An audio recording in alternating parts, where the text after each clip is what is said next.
question, students. If the depletion layer width decreases, the capacitance, ఈ question already మనం discuss చేసామమ్మా, but రిపీటెడ్గా అంటే depletion capacitance నుంచి ఖచ్చితంగా క్వశ్చన్స్ వస్తాయి.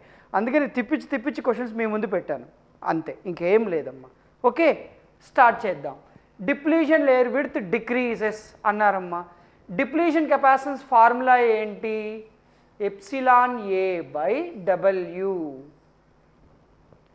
ఇప్పుడు reverse bias voltage like depletion layer width decreases, then what about capacitance? Increases. Answer is option 3. Next, when the reverse voltage decreases, the capacitance, reverse bias voltage increase చేసినప్పుడు width అనేది తగ్గుతుంది. Width తగ్గితే capacitance increase అవుతుంది according to this formula. Hence, capacitance increases. Okay, now the 27th question. A PN junction in series with a 100 ohms resistor. This is ohms, students. Okay, resistor is forward biased so that a current of 100 milliampere flows. If the voltage across this combination is instantaneously reversed to 10 volts at t is equal to 0, the reverse current that flows through the diode at t is equal to 0 is approximately given by 0 milliampere, 100 milliampere, minus 100 milliampere, 50 milliampere. ఇదమ్మా ఇక్కడ క్వశ్చన్లో ఏమడిగారంటే forward బయాస్లో ఉన్నప్పుడు current వచ్చేసి 100 milliampere, ఏదో t is equals to 0 దగ్గర reverse voltage ఇచ్చాం, same voltage reverse bias ఇచ్చాం. ఇప్పుడు డయోడ్ రివర్స్ బయాస్లో ఉంది, ఇప్పుడు కరెంట్ ఎంత చెప్పండి అని అడిగారమ్మా. అంతే, మన భాషలో ఏమన్నా మాట్లాడుకుంటే ఇదే క్వశ్చన్ మీనింగ్ ఇదే. ఆన్సర్ ఏంటి? చాలామంది ఎలా ఆలోచిస్తారంటే here the current like 0 milliampere అని చెప్తారు. ఎందుకంటే కరెంట్ లైక్ డయోడ్ రివర్స్ బయాస్లోకి వెళ్ళింది కదా, సో కరెంట్ ఈజ్ 0 అంటారు. No, the current is not 0. Then what is the answer? We want to find out. Think చేయండి. Is the current like answer 0 milliampere? అవునా? అదేనా? కాదు. Then what is the answer? ఒక చిన్న డయాగ్రామ్ ఎక్స్ప్లెయిన్ చేసి మీకు answer మీ చేత చెప్పిస్తానమ్మా. Very very easy. Okay, start చేద్దాం. ఒక డయోడ్ తీసుకుందాం. డయోడ్కి ఏసీ వోల్టేజ్ ఇద్దాం లైక్ దిస్.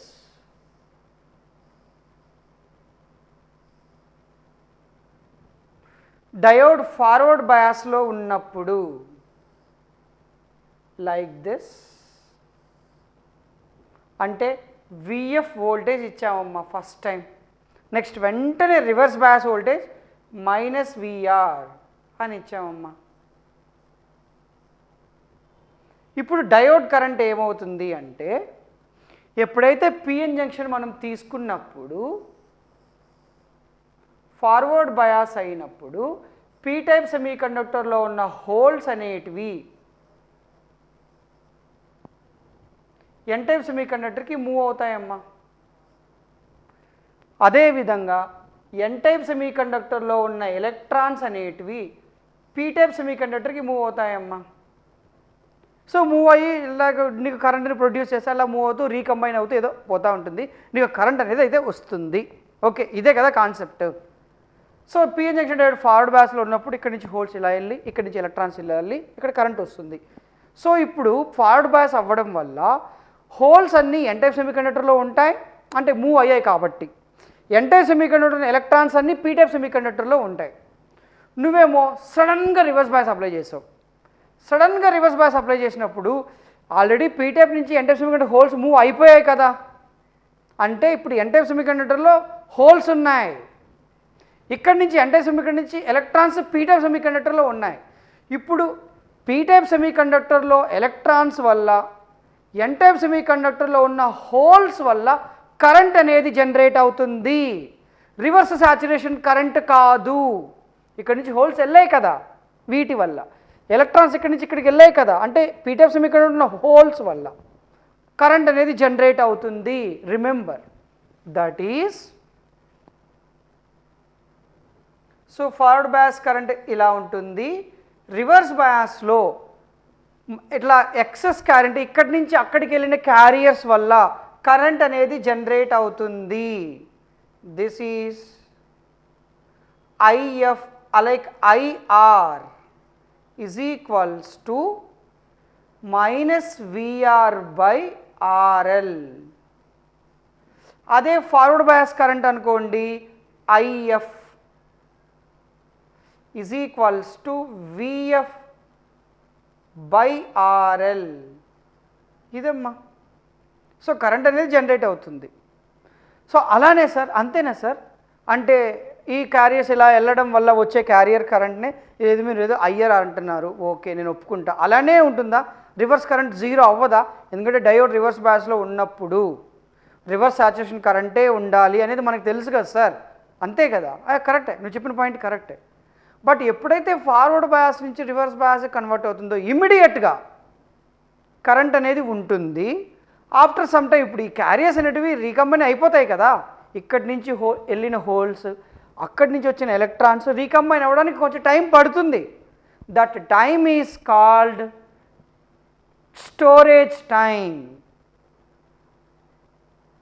కొంత టైం వరకు ఉంటుంది. That is TS, storage time. The time taken by the diode for getting recombinations completely. Recombinations అవ్వడానికి కావాల్సిన టైంని TS అని చెప్తాం. అలానే ఇప్పుడు ఎప్పుడైతే డయోడ్ రివర్స్ బయాస్లోకి ఎంటర్ అవుతుందో ఆ జంక్షన్ దగ్గర డిప్లీషన్ కెపాసిటెన్స్ అనేది ఫామ్ అవుతుంది. ఆ డిప్లీషన్ కెపాసిటెన్స్ ఫామ్ అవ్వడానికి కావాల్సిన time TT, transition time. So ఆ టైం అప్పటికి కరెంట్ అనేది -I0 రీచ్ అవుతుందమ్మా, -I0 రీచ్ అవుతుందమ్మా. And that current is TT, transition time. So simple అమ్మా, మన భాషలో మనం మాట్లాడుకుంటే డయోడ్ ఫార్వర్డ్ బయాస్ నుంచి మీరు సడన్గా రివర్స్ బయాస్ అప్లై చేసిన వెంటనే మీకు -I0 రాదు, కొంచెం టైం తర్వాత వస్తుంది. ఆ టైం ఏంటంటే reverse recovery time. It includes 2 time periods, storage time, transition time. Storage time అంటే ఇక్కడి నుంచి అక్కడికి, అక్కడి నుంచి ఇక్కడికి వచ్చిన క్యారియర్స్ రీకాంబినేషన్ జరగడానికి కావాల్సిన టైంనే TS అంటారు. నెక్స్ట్ ఆ టైం అయిపోయిన తర్వాత డిప్లీషన్ లేయర్ ఫామ్ అవ్వడానికి, డిప్లీషన్ కెపాసిటెన్స్ ఫామ్ అవ్వడానికి కొంచెం టైం కావాలి. That is transition time. Depletion capacitance అన్న ట్రాన్సిషన్ కెపాసిటెన్స్ అన్న రెండు ఒకటే, అందుకనే TT అంటారు, ట్రాన్సిషన్ కెపాసిటెన్స్ అని చెప్పి. దట్ ఈస్ TT అమ్మ. సో TS ప్లస్ TT అనేది టోటల్ కరెంట్ అమ్మ, టోటల్ టైం పీరియడ్ అమ్మ, రివర్స్ రికవరీ టైం అనేది. ఇప్పుడు క్వశ్చన్ దగ్గరికి వచ్చేద్దాం. ఎప్పుడైతే T=0 దగ్గర, అంటే ఇదమ్మా, ఇది మనం టైం అనుకుంటే T, ఇది T=0 అనుకుందాం. T=0 దగ్గర forward bias to reverse bias convert అయ్యాం. ఇప్పుడు కరెక్ట్గా రివర్స్ బయాస్ దగ్గర, ఎక్కడైతే T=0 దగ్గర రివర్స్ బయాస్ కన్వర్ట్ అయ్యావు కదా, అక్కడే ఎంత కరెంటు అని అడుగుతారమ్మా, అంతే. ఇక్కడ కరెంట్ ఎంత అంటే ఈ కరెంట్ ఎంత అని అడిగారమ్మా. What is this current? -VR/RL అంటే -10 same 100 ohms resistor, that is equals to -100 milliamperes. So students, diode forward బయాస్లో ఉన్నప్పుడు మీరు రివర్స్ బయాస్లోకి కన్వర్ట్ చేసినప్పుడు, చేంజ్ చేసినప్పుడు, ఎప్పుడైతే మీరు రివర్స్ బయాస్లో కన్వర్ట్ చేశారో ఆ క్షణంలోనే, ఆ ఇన్స్టంట్లోనే డయోడ్ కరెంట్ మిమ్మల్ని అడిగితే ఈ ఫార్ములా అప్లై చేయాలమ్మా. Minus VR by RL. వాళ్ళు ఎంత రివర్స్ బయాస్ వోల్టేజ్ అప్లై చేస్తున్నారు, లోడ్ రెసిస్టర్ వాల్యూ ఎంత, అంతేనమ్మా. That you will get answer minus 100 milliampere. Option 3 is the correct answer. That's it. Simple అమ్మ. సింపుల్గా నీకు డయోడ్ రివర్స్ బయాస్ ఉన్నప్పుడు కరెంట్ ఎంత, మైనారిటీ క్యారియర్ కరెంట్ ఎంత, అట్లా ఏం అడగరు. క్వశ్చన్ బాగా పెద్దగా ఉంటుంది. అలా వస్తేనే మంచిది, నీకు బెస్ట్ ర్యాంక్ వస్తుంది. క్వశ్చన్ పేపర్ ఎప్పుడు టఫ్ ఉండాలి నన్ను అడిగితే మాత్రం. Okay, please note it down. Next question students. In switching diode fabrication, dopant is introduced into silicon which introduces additional trap levels in the material, thereby reducing the mean lifetime of carriers. This dopant is aluminum, platinum, gold, copper. Students, ఇప్పుడే మనం diode switching times చూసాం. Reverse recovery time అంటే forward bias నుంచి reverse బయాస్కి వెళ్ళినప్పుడు diode డైరెక్ట్గా minus అయినా reverse saturation current వస్తుందా అంటే రాదు, కొంత టైం తర్వాత వస్తుంది. ఏంటా currents? Storage time, transition time. What is storage time అంటే పీటైప్ సెమీకండక్టర్లో ఇక్కడి నుంచి ఎన్టైప్ సెమీకండక్టర్లో అయిన హోల్స్, ఎన్టైప్ సెమీకండక్టర్ నుంచి పీటైప్ సెమీకండక్టర్ వచ్చిన ఎలక్ట్రాన్స్ రీకంబైన్ అవ్వడానికి కావాల్సిన టైమే స్టోరేజ్ టైం. ఇప్పుడు ఈ స్టోరేజ్ టైంని మనం తగ్గించవచ్చు. ఎలా తగ్గించవచ్చు? క్విక్గా రీకాంబినేషన్స్ జరిపి. If we perform quick recombinations then storage time reduces. Storage time reduce అయితే చాలా తొందరగా ఫార్వర్డ్ బయాస్ నుంచి రివర్స్ బయాస్కి షిఫ్ట్ అవుతుంది. కొంచెం టైం అయితే కావాలమ్మా, కాకపోతే ఆ టైంని మనం తగ్గించవచ్చు. ఎలా తగ్గించవచ్చు? ఇక్కడ రీకాంబినేషన్ ఏజెంట్స్ అనేటివి ఎక్స్ట్రా ట్రాప్ లెవెల్స్ యాడ్ చేసి క్రియేట్ చేసి మనం క్విక్గా రీకాంబినేషన్స్ జరిపించవచ్చు.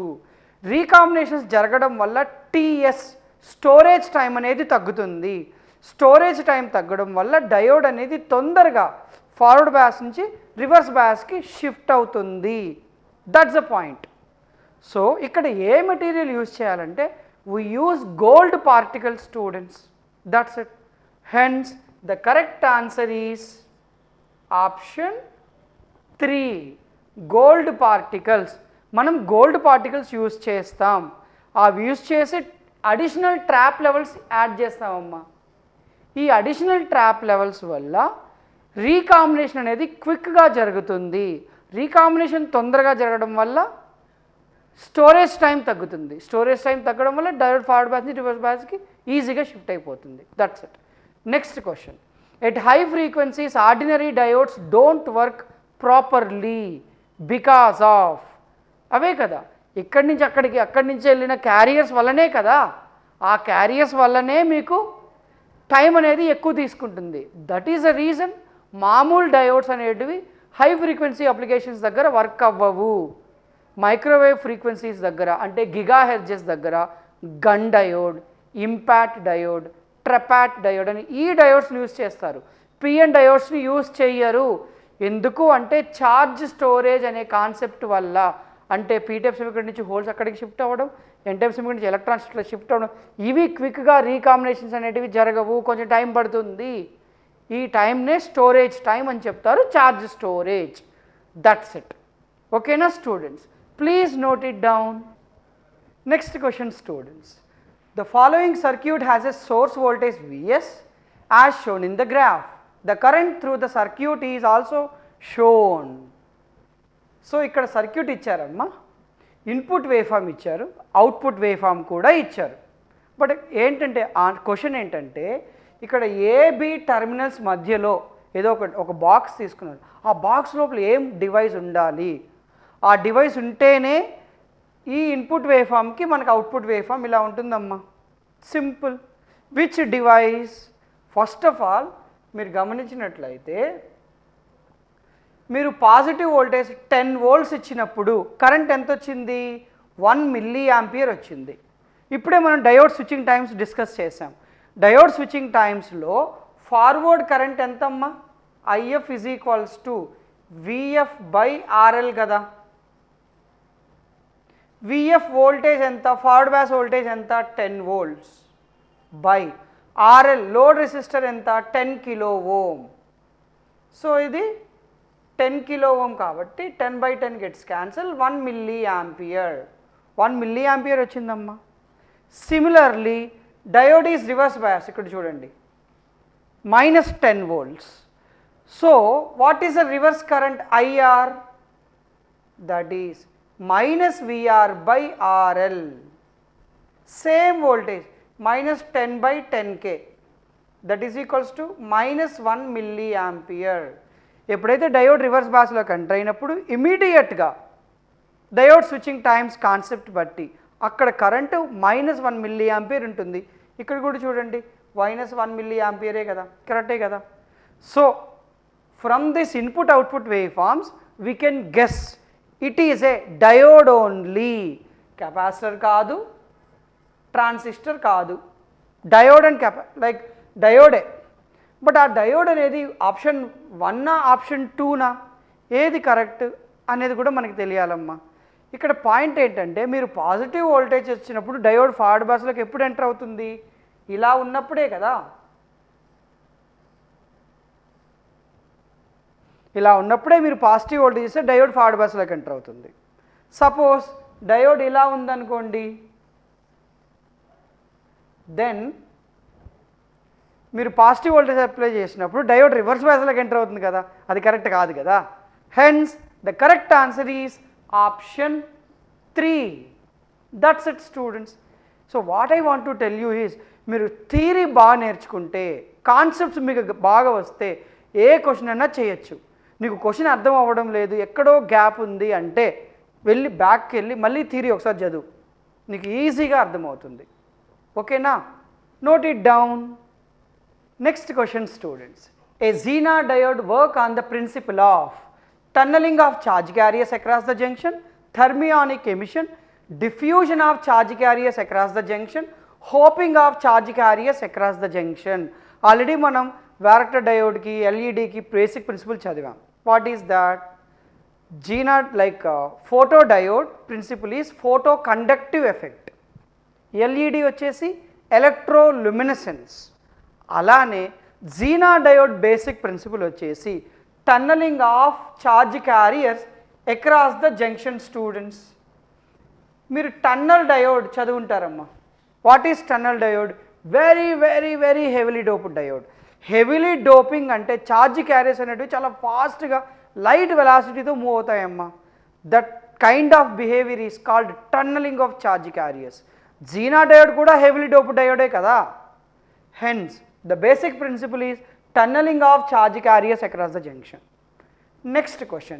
A Zener diode when used in voltage stabilization circuits is biased in reverse bias region below the breakdown region, reverse breakdown region, forward bias region, forward bias constant current mode. చాలా మంది పిల్లలు అంటే మీరు కాదు కొంతమంది Zener diode అంటే voltage regulator అని గుర్తుపెట్టుకుంటారు. That is wrong. ఎవరు చెప్పారు? Zener డయోడ్ లైక్ ఫార్వర్డ్ బయాస్లో నార్మల్ పిఎన్ డయోడ్గానే వర్క్ అవుతుంది. Reverse bias before break down రీజియన్లో నార్మల్ పిఎన్ డయోడ్లానే వర్క్ అవుతుంది. Zener డయోడ్ ఎప్పుడు వోల్టేజ్ రెగ్యులేటర్గా వర్క్ అవుతుందంటే రివర్స్ బయాస్లో ఆఫ్టర్ బ్రేక్ డౌన్ రీజియన్ దగ్గర వోల్టేజ్ రెగ్యులేటర్గా వర్క్ అవుతుంది. మీరు VI క్యారెక్టరిస్టిక్స్ తీసుకొని కూడా చెప్పచ్చు. ఫార్వర్డ్ బయాస్లో నార్మల్ పిఎన్ డయోడ్గా వర్క్ అవుతుంది. Reverse bias before break down రీజియన్లో కూడా నార్మల్ పిఎన్ డయోడ్గా వర్క్ అవుతుంది. బ్రేక్ డౌన్ వోల్టేజ్ తరువాత VZ తరువాత మనకి కాన్స్టాంట్ వోల్టేజ్ అనేది వస్తుందమ్మా. Constant voltage. That's it. Okay. So Zener diode ఎప్పుడు వోల్టేజ్ స్టెబిలైజేషన్ సర్క్యూట్స్లో యూజ్ చేయొచ్చు అంటే reverse bias break down region. Reverse bias below break down voltage కాదు, it's normal PN diode. Forward bias అసలే కాదు. ఓకేనా students? So option 2 is the correct answer. Please note it down. So 31st question first answer, first option. 32nd question second option.